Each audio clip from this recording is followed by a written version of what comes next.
Hey guys, Pitmaster here.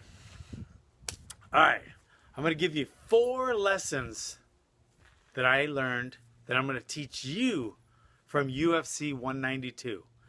These lessons are for any martial artist of any skill level, any genre, whether you're fighting in little karate tournaments or you're just training on your own, you own a school, or you're a UFC champion. These 4 lessons will be very important, okay? First one, it's not a lesson. It's a stupid rule. One of the dumbest rules, I think, in MMA, okay? She's on the bottom. Jessica Ai is on the bottom. She's in side control by Pena in one of the most submissive positions you can be in. I mean, your hips are controlled, your shoulders are controlled. There's barely anything you can do to attack. And she knees Pena in the head. It couldn't be very hard. I mean, she kneed her in the head. She got a point taken away. I can see if you're on top of someone and they're in a vulnerable position and you knee them really hard, I can see that being illegal. But if you're on the bottom in a completely submissive, helpless position, you knee someone upwards, you should be allowed to do that. That is such a stupid rule that you can't knee up from the bottom. Okay, but that wasn't one of my lessons. All right, lesson number 1. Lesson number 1. Okay, this was Tumarov, Albert Tumarov. He ended up kicking his opponent in the head, dazing him enough to finish him off. But the head kick basically sealed the deal. Okay, his opponent partially blocked the head kick. Okay, when you partially block a head kick, that means you partially didn't block it. And the partially part that didn't block it could get you knocked out. And it did get him knocked out. So when you go to block a head kick, block the head kick. Okay, block the head kick. And I know it's hard to, sometimes you can't even block it. But if you're going to block it, don't block it lackadaisically. Block that head kick. And one little rule of thumb, when you're blocking a head kick, go towards your opponent because it takes away from the force. Because the most of the force is towards the end of the leg, like the bottom part of the shin or the foot. The higher you go, just like a baseball bat, if the ball hits closer to the grip, it's not as much torque, there's not as much power on it.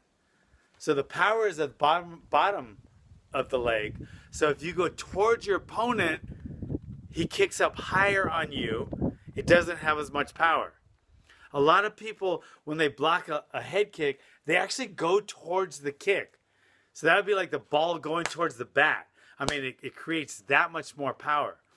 So not only do you just not half-ass block it, you want to block that kick, block it forcefully, and go towards your opponent to take even more of the power away from the kick. So that's my number 1 rule, or number 1 lesson.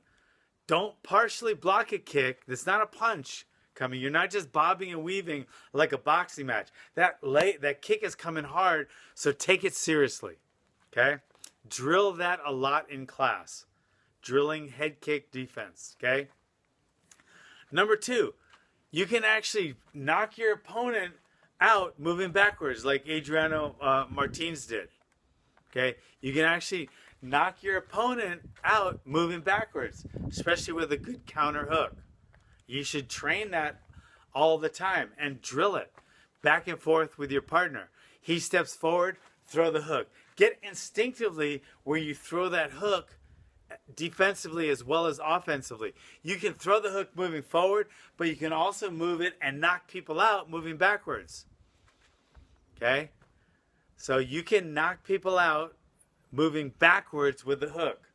Now on the other side of that coin is you can get knocked out while moving forward. So even though you're moving forward in an aggressive manner, keep your hands up and your chin down.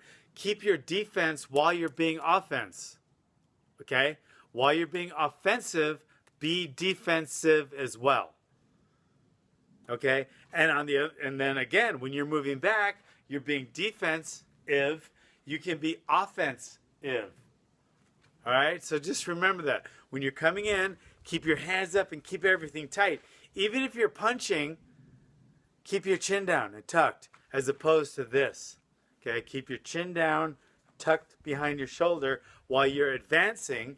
So you're kind of like a tank. You're still defensive while you're offensive. And then while you're moving backwards, throw something. That was a beautiful left hook while he was moving backwards. It was actually a right hook, but he's a southpaw, so I call it left hook. Okay, that's number 2.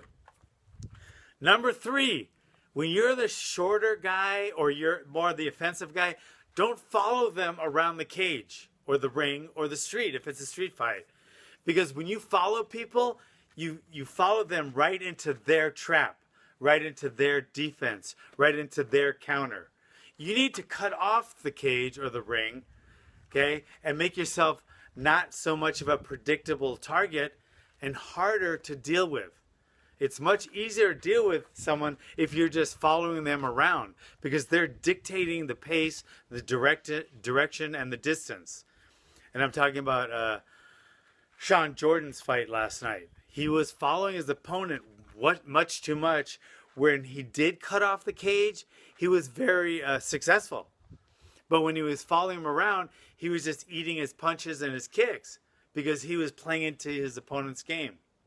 So never follow, always cut off. And never be predictable or rhythmic. Always be arrhythmic with your movement when you're going forward. Okay, when you're rhythmic, your opponent catches your rhythm pretty quickly. So you want to be arrhythmic as opposed to being rhythmic. A lot of Thai boxers do that. They get a rhythm going a little too much, and it's easy to break that rhythm, especially when they bust into MMA, because it helps the wrestlers take them down more. Okay? Number 4. That was 3. This is number 4. Great fight. I think DC and Gustav was a great fight last night.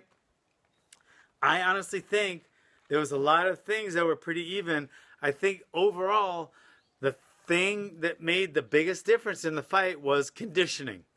Conditioning. I think they were both tired. They went 5 hard rounds. Who wouldn't be tired? But I think DC's conditioning, because they both had so much skill, I think that's what tipped the scale for DC. So it was a great fight. But again, when you guys are training, train hard, push hard, rest hard, get your conditioning up. When you're training explosive days, explode. When you're training mental toughness days, push it to the limit. When you're doing short, explosive sprint days, put everything into it. When you're hitting the bag, put everything into every single punch. Okay, on your rest days, do nothing and rest. Okay, but train hard, get your conditioning up. Conditioning is king. Anyway, thanks for coming, guys. Please comment below. Please subscribe. Tell me if you got anything out of this or if you think I'm just full of baloney. Thanks for coming.